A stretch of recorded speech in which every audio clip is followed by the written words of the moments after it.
Сайн байцгаана уу эрхэм хүндэт үзэгчдээ та бүхэн тавтаа сайхан амарцгааж байна уу? Ногоон хөгжлийн асуудлыг хүндийн ярилцдаг шууд нэвтрүүлгийн маань өнөөдрийн дугаар эхэлж байна. Тэгэхээр өнөөдөр бид бэлчээр ашиглалтад тулгамдж байгаа асуудлыг хүндийн ярих гэж байна. Тэгэхээр та бүхэн санаж байгаа Швейцарын хөгжлийн агентлагийн дэмжлэгтэйгээр хэрэгжиж байгаа ногоон хөгжил төслийн хүрээнд бид өнгөрсөн 5 сараас хойш нэлээдгүй олон дугаарыг бид Монголын үндэсний олон нийтийн радио телевизээр малчид одоо хөдөөгийн хөгжлийн асуудлуудыг бол хүндийн ярилцсан. Тэгэхээр өнөөдрийн шууд нэвтрүүлэг байна бас нэг онцлогтой. Ногоон хөгжил шууд нэвтрүүлгийн танхимд хүрэлцэн ирсэн эрхэм зочид маань өнөөдөр одоо баруун хязгаар Баян Улгийн аймаг болон Холын Цэнгэр ховд тэгээ Завхан аймаг Төв аймагаас одоо хүрэлцэн ирсэн ийм одоо тусгай дугаарыг одоо та бүхэндээ хүргэх гэж байгаатай баяртай байна. Тэгэхээр мэдээж хэлдэг шүү дээ.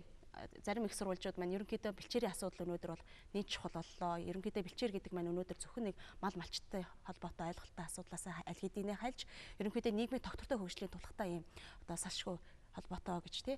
Зарим хүмүүс хэлдэг шиг эрдэмтдийн хэлж байгааг уншиж явах юм байна л л дээ. Бэлчээрээс олж Монгол улс бөхнөө. Ерөн сүүлийн 5 жил гэхэд одоо Монголд мал бэлчих газаргүй болно гэдэг ч юм уу. Ер нь нийт бэлчээрийн минь 70 гаруй хувь нь талхаглагдсан. Ямар нэгэн хэмжээгээр одоо хойр ашаас сүлжигдсэн гэдэг ч юм уу. Гэх мэт ерөнхийдөө малаж чухал салбарын өнөө маргаашийн бол ерөнхийдөө жоохон игзэгтэй барааны юм шүүмжлэлд өртөөд бас нэлээдгүй цаг хугацааг өнгөрчлөө. Үнэхээр одоо нийт хүн амын 3.1%, нийт ажиллах хүчний 35 орчим хувийг эзэлдэг энэ малчтын маань өнөөдрийн ажил амьдрал амжиргаа маань үнэхээр юм эрсдэлтэй, тогтворгүй, найдваргүй хэмжээнд хүрсэн байгаа юу. Ер нь яг газар дээр нь ажиллаж байгаа та бүхэн энэ тал дээр одоо бас юу хэлэх болов? Даваад орж танаас эхлэе гэж бодож байна. Би Завхан аймгийн бэлчээр гэрчлийн холбоотой салбарын төвөөр ажилладаг. Одоо танай нэвтрүүлэгт оролцож байгаа их баяртай байна. Бас одоо орон нутгаас ирээд энэ одоо ажиллаж байгаа тэр нөхцөл байдлын талаар олон төрөлтэй санал хаваалцах боломж олцсонд бас баяртай байна. Ер нь юу юм л да. Монголын хүн амын үндэсний 3.1% нь бол малаж чухал салбарт ажиллаж байгаа. Тэгээ үндсэндээ бол одоо Монголд ер нь бол Монголын эдийн засгийн үндэс нь малаж чухал байсан. За одоо бол харин уул уурхай гэдэг өөр юм руу хүмүүс ярьдаг болж. Гэхдээ цаашдаа бол малаж чухал салбар л одоо Монголын эдийн засгийн үндэс хэвээрэл байх болно. Гэхдээ энэ салбарт маань бол одоо ер нь цаашдаа ер нь болж байгаа юм уу, болохгүй байгаа юм уу гэж тийм ээ. Ер нь бол одоо харагдаж байна. Ерөөсөө тэр нийт одоо үндсэндээ бол одоо тэр хүн амын 3.1-ийнх нь үндсэндээ одоо яг 80 орчим хувь 200 орчим толгой малтай юм өрхөд багтаж байгаа. Тэр 200 орчим толгой малтай өрөх гэдэг бол одоо бас яг амьдралын чадвар хүрэлцэх хайцсангүй баг шүү. Ийм юм ингэ ажиллаж байгаа. Ер нь бол энэ дээр сүүлийн үед бол маш байгаль эргэцсэн орчин бүр байхгүй байна. Зүгээр байхгүй гэдгийг би яаж хэлж байгаа те ерөөсө газрын тухай хуулийн хитгэн зүйл заалтаас өөр ямар ч юм том одоо аж ахуйг одоо юу яасан зохион байгуулсан, зохицуулсан эргэцсэн орчин бол байхгүй байна. Тэгэхээр энэ одоо ямиг бол одоо юу гэдэг ер нь бол Монголын төр хүн амынхаа малчтынхаа төлөө тийм ээ боддог болоод микрофоны ортодод ярих уу? Ер нь тэгж боддог бол эдний эрхээ ашиг хамгаалсан хамгийн нэгдүгээр эрх зүйн зохицуултыг гаргах хэрэгтэй. Харамсалтай нь бол одоо энэ одоо чуулганаар бол энийг хилцэхгүй л дээ. Одоо намуу тоорондоо өрсөлдөд хин яаж ялах уу гэдэг юмыг л илүү ярихаас биш. Өнөөдөр яг тэр Монголын малчин ард түмний өнөөдөр тэр чинь бол нийгмийн захиалга нь байж шít. Ард түмэн дээр зохицуултыг хүсэж байна малчд. Гэтэл энэ юмыг болоогүй байна, болохгүй байна. Магадгүй би бол бодож байна л ер нь бол үгөөс бид нар бэлчээргүй болсон хойно бэлчээрийн тухай хуультай болох юм уу?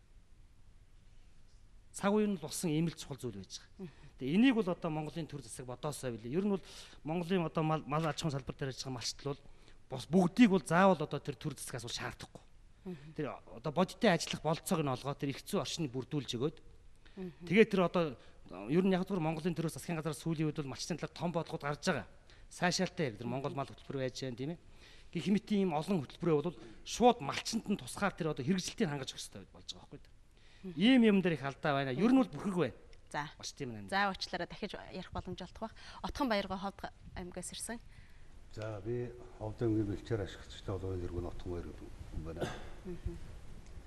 Энэ бидний яриад байгаа асуудал энэ бэлчээр малчтын амьдрал ахуй гэдэг энэ асуудлууд ерөөсөө төрийн өөрийнх нь эрх үүрэг хийх ёстой ажлууд л байна.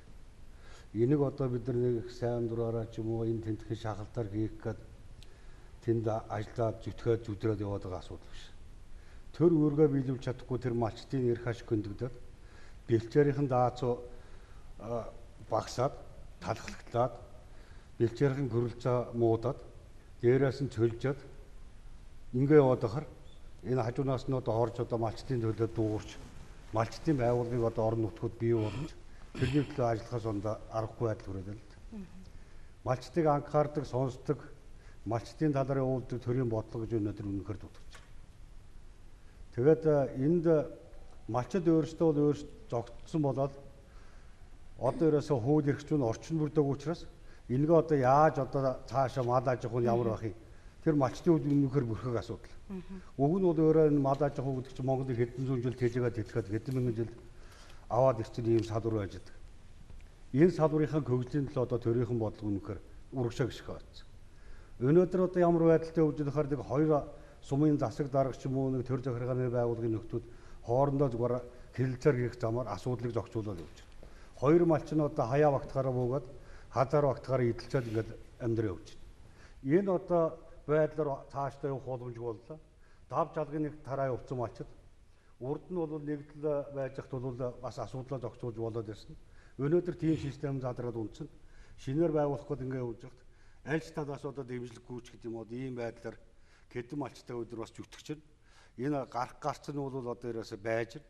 Энийг одоо төрөл харж үзээсэй гэсэн ийм л бодолтой байна. За баярлалаа. Баян Үйлгийн аймгаас ирсэн ахаа. Үнэхээр одоо малч саяхан хилээд байгаа энэ нөхцөл байдал үнэхээр малчтын хувьд найдвартай тогтвортой ирээдүйд итгээд амьдрах тэр боломж нөхцөл юм танад харагдаж байна уу? Энэ бол их экзэгтэй асуудал л да. Энэ баталгаатай амьдралын тухай асуудал гэсэн үг. Тийм учраас одоо хамгийн баталгаагүй амьдарч байгаа улсууд бол малчид.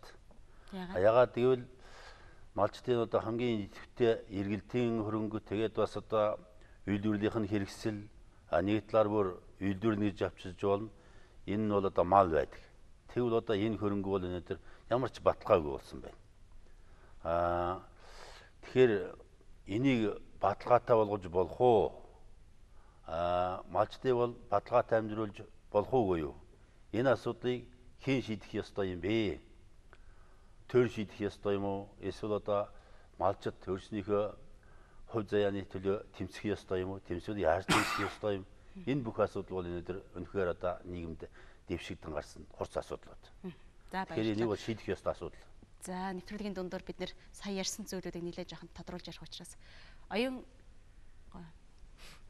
ер нь ганцхан бэлчээр гэж бид нар яриад байна тийм ээ. Бэлчээр ч ерөөсөө хөдөөгийн малчтын хөгжлийн үндэс. Тэгэхээр зэрэг энийг ерөөсөө дээрээ улс төрн ч гэсэн доороо малчин бид нар ч гэсэн ер нь хаана анхаарах асуудал. Гэхдээ хууль эрх зүйн зохицуулалт гэдэг юм байхгүйгээс доороосоо бид нар ямар ч санаачлага гаргаад тэрэнд бүтэхгүй. Засаг дарга тамгын газар ч байдаг юм альсгэл өршөө одоо шийдэл гаргах ямар хүрээндээ байдгийг тэндээ очиж гацчихна. Тэгэхээр зэрэг доороосоо малчт нь өөрсдөө хөгжүүлээд өөрсдийнхөө төлөө явъя гэд энэ Швейцар нөхдийн сайхан одоо боломжийг ашиглаад одоо явъя гэхлээр зэрэг хууль эрх зүйн хувьд нь тэр нь хаалттай, энэ нь хаалттай гэх жишээ.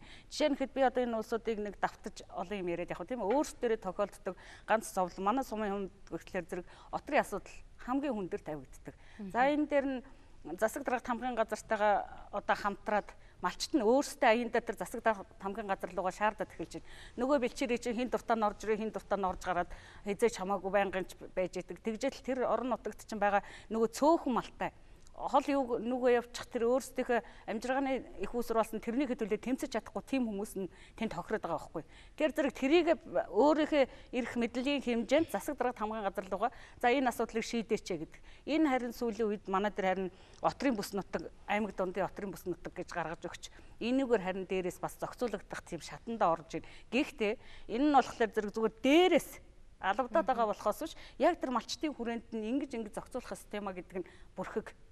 За тэр орчинд нь төчнээ толгой мал энэ бэлчээрийн дац нь ийм байгаа. Энд төчнээ толгой мал байх хэвээр цаашид ингэж ажил нь орох гарах гарц нь ийм байгаамаа гэсэн юм бол ерөөсө бүрхэг байхгүй. Тэгэхээр бүгдээрээ яг нэвтрүүлгийнхаа гол сэдврээ орё гэж бодож байна. Яг одоогийн биднэрт одоо үйлчилж байгаа хуулиар бол одоо юу зохицуулагдаж болохгүй болчиход байгаа юм бэ? Яагаад өнөөгийн одоо хөдөлгөөн хөгжлийн асуудлыг тэр дундаа бэлчээр ашиглалт менежментийн асуудлыг яг та бүхний хүссэн хүлээж байгаа тэр байдлаар одоо зохицуулж чадахгүй байна вэ? Ер нь бид нар бас хууль бол бас тунд одоо бидний хүсэн хүлээсэн хууль гарах дурггүй байна. 4-5 ч удаа баг чуулганаар хойшлогдчихлоо. Одоо сая намрын чуулганаар ч гэсэн хэлэлцэгдэхгүй бас хойшлогдлоо. Ер нь эндээс үцгэд газрын тухай хуулийн тэр 52-2 гэдэгт бол ерөнхийдөө бас ингээд малчтаа уулзаад явж хахад бас та бүхний яриад байгаа тэр заалтууд бол үнэхээр бас нэг өнгөцгөн харахад бас бүгдээрээ хуульчлагдсан юм шиг нэг хэрнэ. Тэгэхээр яагаад өнөөдөр заавал одоо энэ хуулийн эргэцэн орчныг тааламжтай болгох энэ асуудыг дахин малчид манд төвшөр тавиад байгаа юм болоо. Бэлчээр бол төрийн өмч. Газар. Тэн дээр хувийн мал аж ахуй байж байгаа. Тэр хоёрын хоорондын харилцаа бол зөрчилтэй байна. Өнөөдөр дорж би одоо малчин миний одоо үйлжний дор байгаа газар байна шүү дээ. Тэр бол төрийн өмч. Тэр хуулийн дээр бол яг ер нь бол тэрийг байна шүү дээ. Би тэр хөрөнгө оруулах одоо ягаад гэвэл нэг л өдөр одоо шийдвэр өөрчлөж байдаг юм уу тийм ээ. Альсвас тэн дээр бол би нүгөө дахиад хин нэгэн дорж дондоо ирээд буурчаад байгаа байхгүй. Энийг зохицуулсан. Хариуцлага тооцсон ямар тийм эргэцүү акт одоогоор байхгүй байгаад байгаа юм. Нэгдүгээр. Хоёрдугаар ер нь бол байна шүү дээ. Эзэнгүй юм гэдэг эзэнгүй юм байхгүй да. Бид нар бол одоо юу гэдгийг одоо мал аж ахуйн салбарт сүүлийн үед нэгдэл гэж юм байсан л да. Нэгдэл бол хэрэгтэй зүйл байсан. Хэрэггүй зүйл байсан. Тэгээ нэгдэл гэдэг аль нэг л биш гэсээр бол бид нар тараас. Тэгээ сүүлдээ бол ерөөсөө тэр малчны төлөө нэгч байгуу. Одоо бол одоо ямар ч суманд Монголын одоо тэр аль суманд яваад очсон малчны байгууллага тэнд байхгүй шүү дээ. Тэнд одоо төрийн нэг байшин байна. Тэгээ газрын тухай хуулийн дээр бол зохицуулт бий.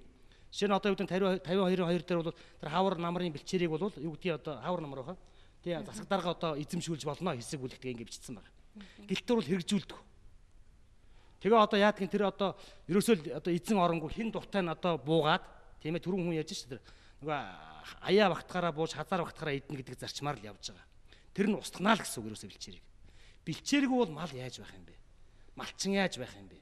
Бэлчээр ганц биш энэ дээр. Дээр нь бид нар юу ярих хэрэгтэй вэ? Малчны өөрх нь амьдралын одоо юу гэдэг баталгааг бас ярих хэрэгтэй байхгүй юу? Гэхдээ 200 хүрэхгүй толгой малтаа 80% нийлчихэд ирээд малчтыг. Тэр жилдээ 2 сая төгрөгийн орлого олж ийн мал аж ахуйгаас. Тоосч үзэх юм бол. Гэтэл амьдралынхаа нөхдөд 2-3 сая төгрөг гараа авчиж байна. Тэгээ үрд орж шít. Гэхдээ тэрийг яагаад энэ төр харж болохгүй вэ? Ер нь бол малчд ирэх хөстэй. Нөгөө талдаа тэр орон нутгийн байна штэ. Тэр шийдвэр гаргах төвшөнд малчны дуу хоолой ерөөсөө байхгүй. Зөвхөн тэр сум орон нутгийн хүмүүсийн одоо нэг тэр дарга болох дуртай нөхдүүдийн арилжаа 8-ны хэрэгсэл болоод дуусч байгаа байхгүй. Эндээс л гол юм болохгүй болчиход байгаа. Нөгөө талдаа бол тэр малчтыг ерөөсөө одоо юу гэдгийг би зүгээр жишээ хэлээд Тэлмэн суманд ер нь бол одоо их хурлын гишүүдэн тэр ярьж байгаа. За энийг ингээд баталчих юм бол одоо алалцаад ярилцаад Монголд бол дайн байлдаан болооч байдаг юм уу тий? Ингээд дууссан юм шиг яриад байгаа. Тийм биш ээ. Одоо өнөөдөр Тэлмэн суманд тэр 240 хэдэн өвөлжөөний хөлийг бид нар тогтоож үзсэн. Хүмүүс зогсож шít. Уламжлал байна тэнд. Тэр тэргүү одоо бидний манай хоёр цуг өвлждөг байсан. Хоорондоо алалцаагүй үдийн хүрчлээ шít. Хэдэн зуун жил ч болчиход да тий. Цаашдаач байж л таараа. Гэтэл энэ дээр одоо зохицуулт хийж хуульчилж өгөхгүй бол энэ хоёрын хооронд өвлж гарах асуудал гарч ирж байгаа. Тэгвэл тэр чинь эдний өвлж манай өвлж бүгд л байхгүй болно. Гэхдээ энэ Монголын мал аж ахуйн ирээдүйг биш үсттэй. Нөгөө талдаа малчтууд шилжижээ, нүүжээ, Улаанбаатарыг одоо малчд ирээд устгаад байгаа юм шиг яриад байгаа байхгүй юу ер нь бол. Гэхдээ яагаад тэгж байгаа вэ? Тэр хүмүүс одоо юу гэдгийг сүүлийн үеийн залуучууд бол шүү дээ.